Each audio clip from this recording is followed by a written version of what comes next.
I'd like to welcome our potential business partners to this meeting. We hope you had a great trip out here to New Zealand. We hope our tour guides did a wonderful job of showing you around to some of our various beautiful places our country has to offer. We know that by the time you are done with our presentation, which shouldn't last longer than 15 minutes, that you will feel as motivated and encouraged to join us here in wonderful New Zealand. My name is Tnomas, and I'd like to thank the rest of the New Zealand Chambers of Commerce representatives who are here today to congratulate you for thinking of our homeland as a place for your business to thrive. We're here to sell you on why you should consider moving your business to our home country. New Zealand opens the opportunity for all multinational enterprises as well as small and medium-sized businesses to create their sales here. We consider New Zealand as an advanced economy due to its high gross domestic product per capita, our high literacy rate, and high life expectancy rates. Some economists may consider us a highly developed economy because of our high reliance of agricultural sectors, but we feel we're an advanced economy. Who lives in New Zealand today? Approximately 4.4 million people live here, with a projected 5.3 million people living here by 2050. Your potential workforce, should you choose to relocate your business, is of European descent. Other ethnic groups who reside here include Maori, Asian, and Pacific people. Most people who live here, however, identify themselves as a New Zealander. As you probably heard throughout our tour and your tour from the people that you saw, English is the predominant language spoken. Your potential workforce is well educated with a whopping 99% adult literacy rate.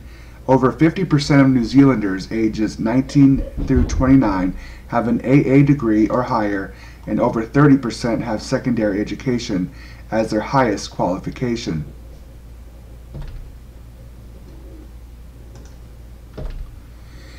Overall health care of New Zealanders should be a concern for any businesses wanting to come here, since a healthy workforce means less expenses for the business.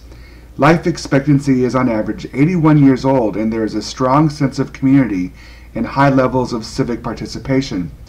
According to OECD.org, 96% of New Zealanders say that they know someone that they can rely on during a time of need.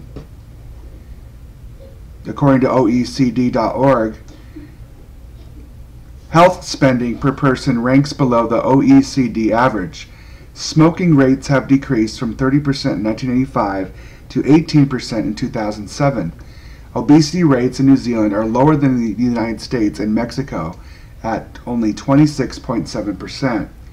Successful businesses understand that a happy employee generally makes for a happy customer. Happy customers generally spend more.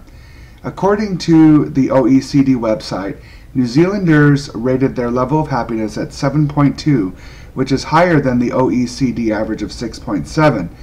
Here in New Zealand, 78% of people reported having some more positive experiences in an average day, whereas the average is 72%.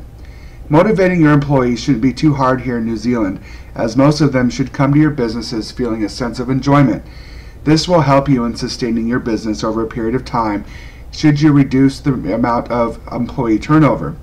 Reduction of turnover means less costs and stability in key leadership positions. Although most New Zealanders are happy and their satisfaction with their life is very high, more than 13% reported in a recent OECD survey of working more than 50 hours per week. The overall average of OECD countries reported 9% of employees who work more than 50 hours per week. Now, this is a good statistic to remember, that not only are New Zealanders happy with their life, but are not afraid to work long hours. This is a key statistic to remember when thinking about the business culture in New Zealand. We're not afraid to work hard and be happy.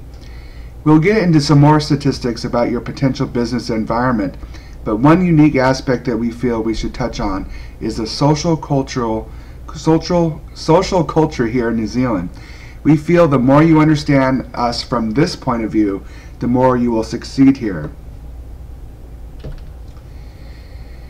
If you've ever worked with Native Americans in the United States, you may have a general feeling about how it would be to work amongst the Maori and Polynesian cultures who have a uniqueness of New Zealand here. There are hereditary chiefs, sub-tribes, and families of people who make up the large communities of people. Like the Native American tribes, the Maoris were influenced by European immigrants, including the introduction of Christianity. Although some of the culture here is recognized by Maori and Polynesian cultures, most of New Zealand has assimilated into what you see in the United States, including how they program their local TV schedule, their movies, their music, and sports. Most of it looks and feels like what you would hear or see in America. Here at the New Zealand Chamber of Commerce, we currently have 29 chambers, 22,000 active members. Our goal is to support, encourage, and sustain profitable business growth.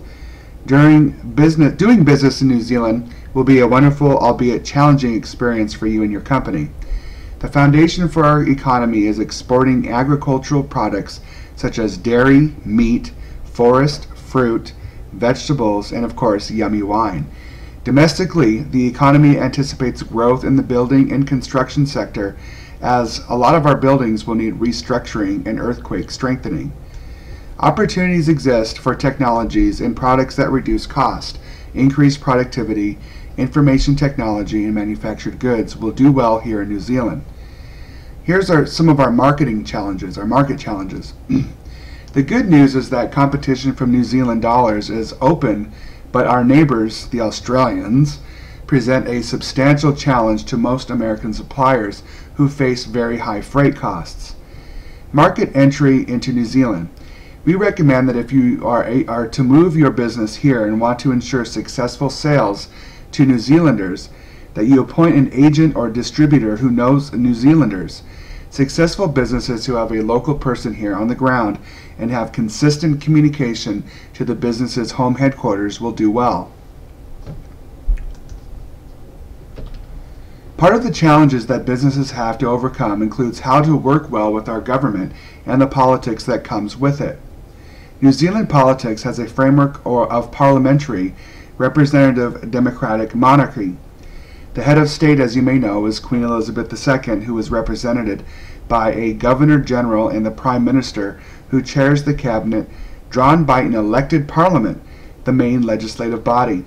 Businesses who reside here should know the various written doctrines, including the Treaty of Waitangi, the Constitution Act of 1852, the Bill of Rights Act of 1990, and the Human Rights Act of 1983. There are 8 political parties, but 2 of the largest and oldest are the National and Labour parties. Local elections are held every 3 years. New Zealand has 4 levels of courts: the Supreme Court of New Zealand, the Court of Appeal, the High Court, and the District Courts. If you are selling anything to young people, remember that New Zealand has a court to hear all proceedings dealing with the youth, called the Youth Court. It is possible that your business industry will need the vote of the New Zealanders' general voters. According to OECD.org, 67% of people say they trust their government institutions. Voter turnout was 79% of those registered in 2011. There may be an opportunity, if you need to educate the voting electorate, that they will in fact vote on your ballot measure. The people vote in the members of parliament, and political power resides with the parliamentary, as they give a small amount of power to local governments to run things such as low-income housing. While we're talking about governments and politics, let's delve into taxes that you may have to be a part of here in New Zealand. Taxes include import tariffs, which range from 0% if the goods are unavailable from New Zealand manufacturers to 10%, which are applied to clothing, footwear, and carpeting. Automobiles, computers, and hardware all enter New Zealand tariff-free. Most imported goods are liable to a 15% goods and service tax, or GST. Trade barriers. We want to ensure that you know what barriers may be ahead of you if you decide to relocate here. Trade barriers include products from the pharmaceutical company mainly. Other trade or import barriers include the importation of all goods bearing false or deceptive trademarks, Be sure that your goods do not bear the name or trademark of a New Zealand manufacturer or trader, the name or place in New Zealand, or words that would associate the goods with New Zealand. If your product or good can pass a U.S. regulator, then your goods should withstand the regulations of New Zealand's. Prohibited and restricted imports are those that may pose a threat to New Zealand's agricultural and forestry industries from pests or disease contamination. New Zealand also has a strict control of items that may help destroy the ozone layer, toxic substances, all to safeguard consumers. Business protection. Should you decide to move your business here, we want to assure you that there are several areas that protect your business from harm. We have a very strong protection of property rights. We have a strong record and an active participant in international efforts to strengthen intellectual property rights enforcement globally. We are party to the 9 World Intellectual Property Organization treaties. If your business has Internet as the core distribution, we do not participate in the Internet treaties of the Intellectual Property Rights Council. Overall, however, we do have very strong copyright and trademark acts designated to protect your business. Although corruption is very common in most countries, New Zealand, we're happy to report, ranked as one of the top countries in the world as the least perceived corruption countries. New Zealand is tied with Denmark and Finland with a 90 score in the Corruption Perception Index ranks based on how corrupt their public sector is perceived to be. A 100 score is perceived to be very clean, and so with a 90 score, we're very happy to tell you that we do not tolerate corruption such as bribery, blackmail, and other illegal activities by anyone. New Zealand's government has a strong code of conduct which applies to all state workers. The New Zealand Police has its own code of conduct that applies to all police employees, and the Office of Judicial Conduct Commissioner was established in 2005 to deal with complaints about the conduct of judges. There are 2 groups established to whistleblow when there are signs of corruption: the Office of the Controller and the Auditor General. The Protected Disclosure Act was enacted to protect public and private sector employees who also engage in whistleblowing. Corporate social responsibility held very high by the government of New Zealand and is practiced all throughout each of the current businesses in our chambers. New Zealand regulatory, legal, and accounting systems are generally transparent and consistent with international norms, laws, and regulations, and are regularly published in draft form for public comment via internet to a group called Standards New Zealand. This group is the country's leading standards setting body.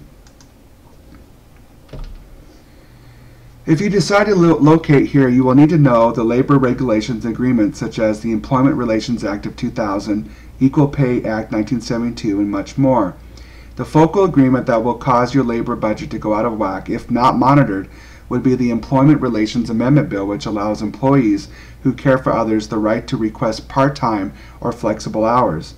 Labor laws are generally handled well and enforced as disputes, which are handled by New Zealand's Relations Authority, and may be appealed by the Employment Court. Yes, there is even a court to handle employment issues. Like most countries, New Zealand does allow for unions, which make up about 70% of total workforce and have the right to organize and collectively bargain. Work stoppages are on the decline with only 17 union-related stoppages in the past 3 years.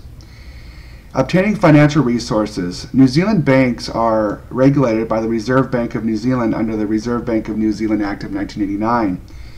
Debt and venture capital financing are readily available. Now, the final topic we like to talk about in closing is our tourism. Finally, we can talk about New Zealand and why you should be relocating here all day long. However, we shouldn't, so we'll end with our favorite topic. New Zealand attracts over 2.5 million visitors annually, contributing $15 billion annually, or 9% of the GDP, 18% of the country's export earnings. Tourism supports over 180,000 full-time jobs. As you can see, there's a ton of spending here by local tourists, and locals and tourists alike. And we hope that our presentation has shown you all the reasons why you should start your business here with us in New Zealand. Any questions?